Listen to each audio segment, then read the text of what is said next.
Hello everyone. चलिए एक example लेते हैं सर। तीन पार्टी के नाम बोलता हूँ।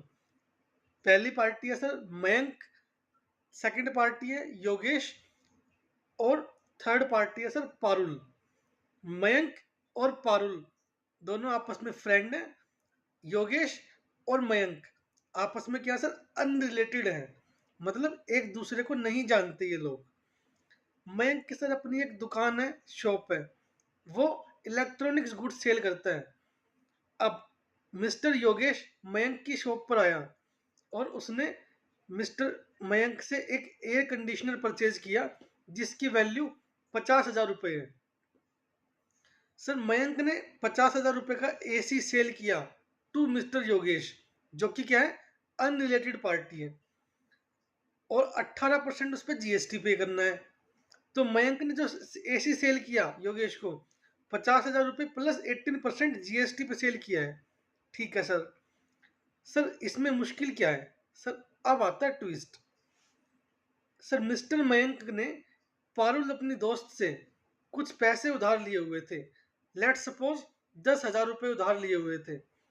और अब मयंक कहता है योगेश को कि भाई एक काम कर कस्टमर जी, आप एक काम करो 10,000 रुपये तो पारुल को सेंड कर दो, ये रहा उनका नंबर, और 40,000 रुपये आप मेरे को सेंड कर दो मेरे अकाउंट में। ठीक है जी। अब सर मयंक कहता है कि जो मैं जीएसटी पे करूंगा ना गवर्नमेंट को, जो जीएसटी डिपॉजिट करूंगा गवर्नमेंट को, मैं तो 40,000 रुपये पे करूंगा। लेकिन सर गवर्नमेंट कहती है ये बात गलत कह रहे हैं सर मयंक, आप मयंक जी ये बात बिल्कुल गलत कह रहे हैं। क्यों गलत कह रहे हैं sir? Section 15 of valuation chapter का IGS CGST act section number 15 कहता है third party payment made by the customer in relation to supply which supplier is liable to pay. क्या मीनिंग सर?